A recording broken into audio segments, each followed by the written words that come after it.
कोण आशिष देशमुख? कुठल्या पक्षात आहेत ते सध्या? आधी कुठल्या पक्षात होते?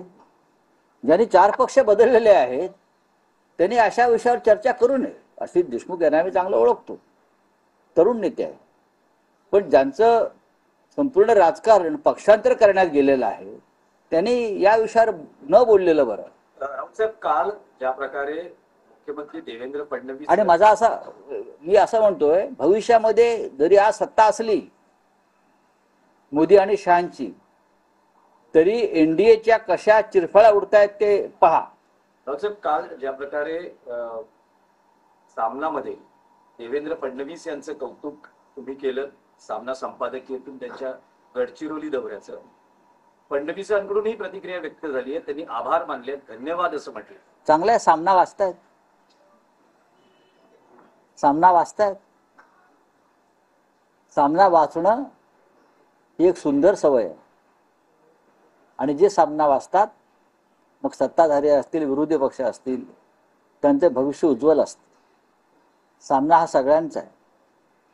मराठानंतर सामना या महाराष्ट्राची भूमिका मांडण्यासाठी निर्माण झाला. सत्य आणि असत्य काय आहे या भूमिका सामना घेत असतं.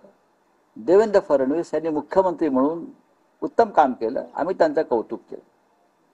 बीडच्या संदर्भात आम्ही त्यांच्यावर टीका केली. त्यानंतर त्या टीकेचा योग्य उपयोग झाला आणि त्यांनी बीडच्या बाबतीत सुद्धा काही चांगली पावलं टाकली. सरकार जे असतो, मुख्यमंत्री असतो, हा एका पक्षाचा नसतो, हे लक्षात घ्या. तो राज्याचा असतो. राज्याच्या हितावर जर कोणी चांगलं काम करत असेल, मंत्री असतील, मुख्यमंत्री असतील, तर नक्कीच आपण त्यांचं कौतुक केलं पाहिजे. हे काय व्यक्तिगत उणीधुणी काढण्याचं व्यासपीठ नाहीये. मुख्यमंत्र्यांनी पक्षविरहित जर सत्ता राबवली तर का नाही महाराष्ट्र त्यांचं कौतुक करणार? पण मागच्या 2.5-3 वर्षामध्ये त्यांची पावलं ही चुकीच्या दिशेनं पडली आणि त्यांना चुकीच्या लोकांचा कोंडाळ्यात ते अडकले.